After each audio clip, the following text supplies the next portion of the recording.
नमस्कार मित्रांनो, competitive exams with Taufiq या यूट्यूब चॅनल तुमचं स्वागत आहे. तर कोकण रेल्वे भरती 2024 साठी इम्पॉर्टंट GKGS म्हणजे सामान्य ज्ञान, जनरल नॉलेज, जनरल स्टडीजचे मी प्रश्न घेऊन आलेलो आहे. जे भरपूर जे सरसेवा भरती असू दे किंवा रेल्वे भरती असू दे, यामध्ये रिपीट्स होतात सारखा असे GKGSचे मी काही प्रश्न घेऊन आलेलो आहे.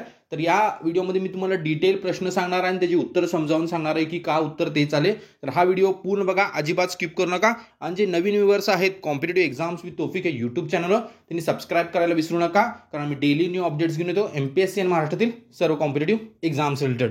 त्याचबरोबर मी डिटेल जे प्रश्न घेणार आहे त्याच्या एंडिंगला एक तुमच्यासाठी होमवर्क म्हणून क्वेश्चन दिलेला आहे, त्याचं उत्तर तुम्ही कमेंट सेक्शनमध्ये द्या. आता पूर्ण डिटेल आपण क्वेश्चन्स बघू, त्यामध्ये कोणकोणते क्वेश्चन्स आहेत. साधारणपणे 15 ते 16 क्वेश्चन्स घेऊन आलेलो आहे. डिटेल आता आपण क्वेश्चन पाहणार आहोत. चला स्टार्ट करू पहिल्या क्वेश्चन पासून. तर फर्स्ट क्वेश्चन आहे, तुम्ही पाहू शकता स्क्रीनवर, अतिमहत्वपूर्ण क्वेश्चन आहे हा. वारंवार सरसेवेला विचारलेला आहे हा क्वेश्चन. चहाची लागवड या राज्यात सर्वात प्रथम झाली. कोणत्या राज्यात चहाची लागवड झाली? ऑप्शन 4 दिलेले आहेत तिने: कर्नाटक, केरळ, आसाम आणि तमिळनाडू.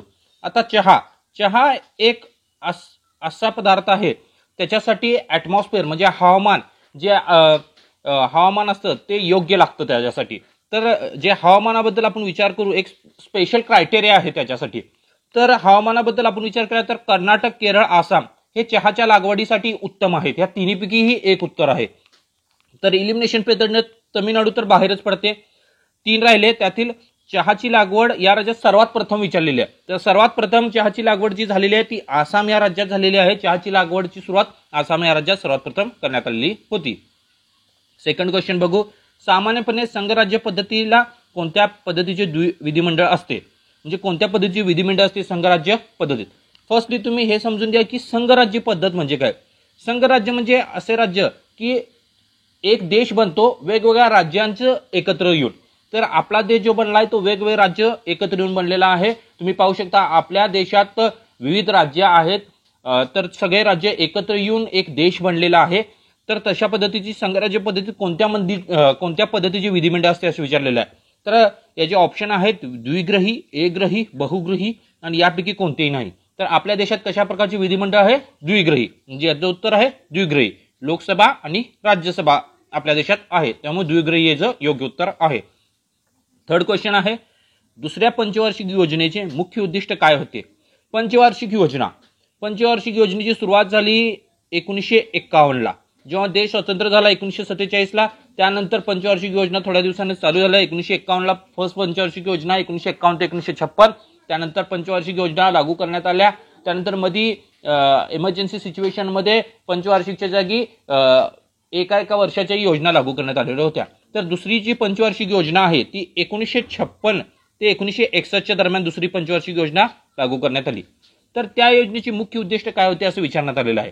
तर ऑप्शन ए आहे धरण बांधणे, ऑप्शन बी आहे निर्यातीत वाढ करणे, ऑप्शन सी आहे शेतीचा विकास करणे, ऑप्शन डी आहे औद्योगिकीकरण. तर तुम्ही याचा विचार करून सांगा याचा आन्सर काय येईल. तर याचं योग्य आन्सर आहे औद्योगिकीकरण, हे याचं योग्य आन्सर आहे. फोर्थ क्वेश्चन आहे, तुरटी कशासाठी वापरतात?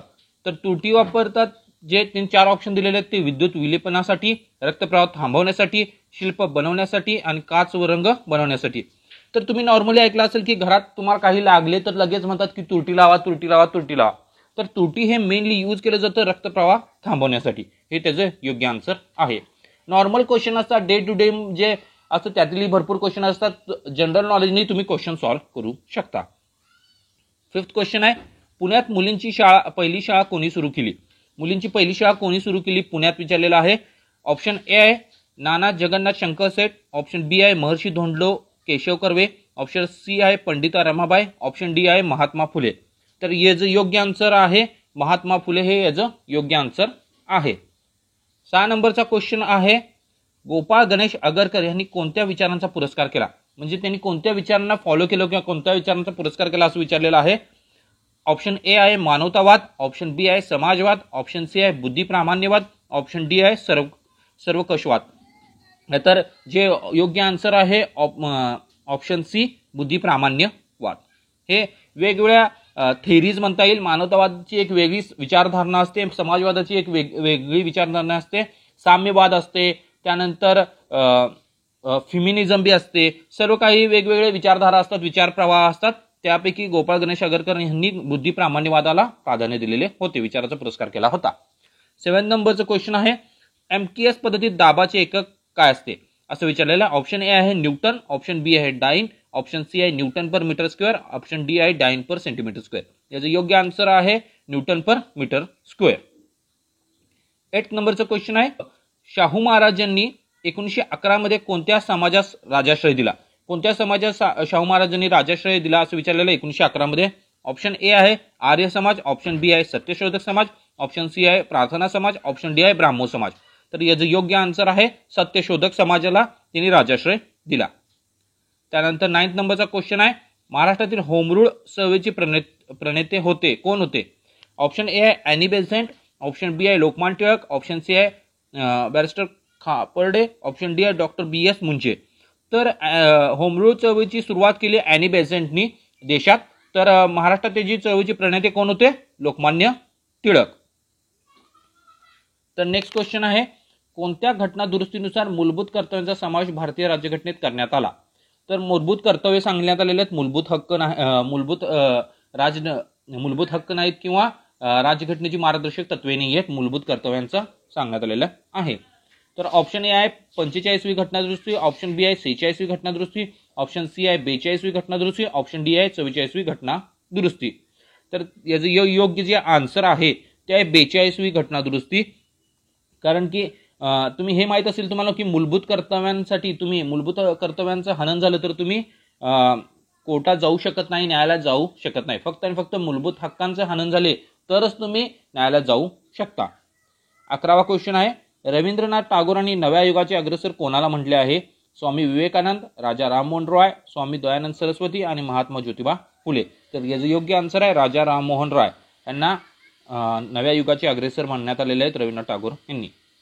नेक्स्ट क्वेश्चन आहे, भारताला एकूण किती किलोमीटर लांबीची समुद्रकिनारा लाभला आहे?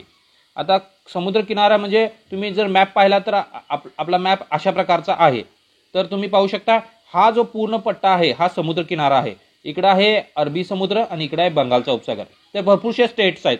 तुम्ही पाहू शकता गुजरात आहे, महाराष्ट्र आहे, त्यानंतर कर्नाटक, केरळ, गोवा, तमिळनाडू, इकडं पश्चिम बंगाल आहे, त्यानंतर ओडिसाचा पट्टा आहे. सर्व मिळून सगळे राज्य मिळून साधारणपणे ऑप्शन बघून घ्या 6555, 8517, 7517 आणि 6000.